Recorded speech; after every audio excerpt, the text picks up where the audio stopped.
Well, that's very pleasing to me, and it should be even more so to the Kellogg Foundation, who really got it started. I was aware of Campus Compact National because I had come to know one of the three college presidents who got it started. That was Howard Swearer, who was at Brown, where now Campus Compact is headquartered. By then, I'd come to Michigan, and I had gotten involved with CMF and had been aware of the power of what this project you're on is to explore, how people in such a broad geography can actually convene themselves and get things to happen. What we did was I asked Deborah Wallace, who's now Deborah Landesman, when she was a program officer at Kresge, to take a 3-month reduction in her workload and choose a project. We offered that to all of our program officers in that day, and this is the one she picked, which was how could we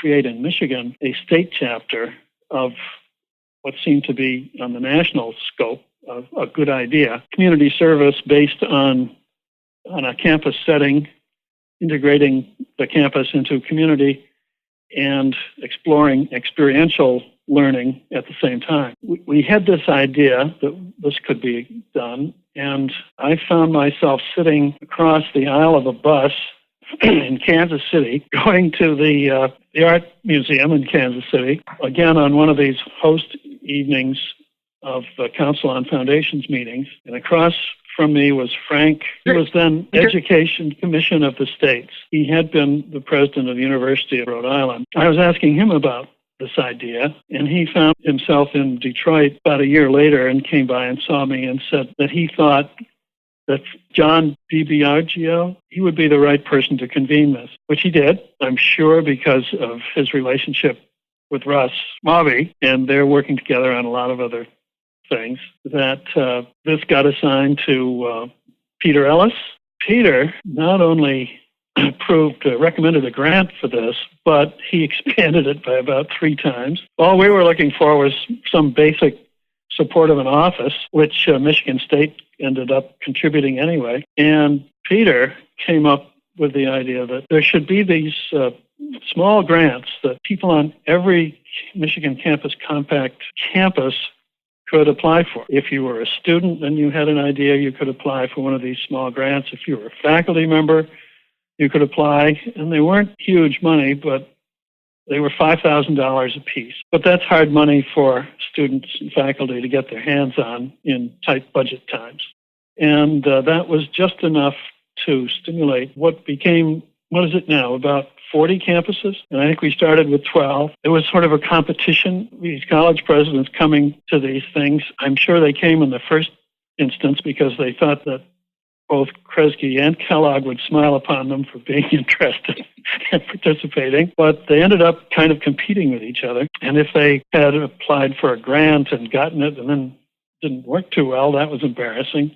If they hadn't had anybody on their campus who had an idea yet, didn't apply, that was embarrassing. The combination of that little bit of money, the fact that there was an office somewhere and reasonable leadership on the staff side to make this thing happen. And finally, the fact of the students themselves telling their stories, giving their testimonies when we got together, which is another key component of the McFIP program, I believe.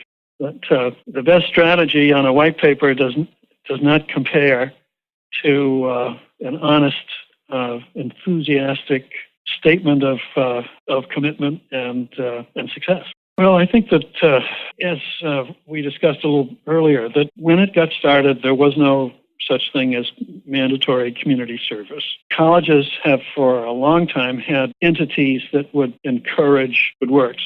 What Campus Compact does is to stimulate it from within, let students initiate new projects, lets faculty get involved, and also rides now on the wave of community service, which Michigan Campus Compact's origination preceded. And finally, that there is the very interesting prospect of experiential learning. I just sat with a group of medical students at Brown Medical School, since I had until recently served on the the board of the Health Foundation of the Americas, which is a support organization for the National Alliance for Hispanic Health. I raised the issue of cultural sensitivity and language sensitivity in the doctor-patient relationship, which for them is a real issue. Women will not respond to a man's questions the way they would to a woman's. For instance, in the Hispanic culture, language differences can get all tied up where the physician expounds and the patient doesn't hear, doesn't know, or the patient tries to describe conditions and the physician does not understand what's being described.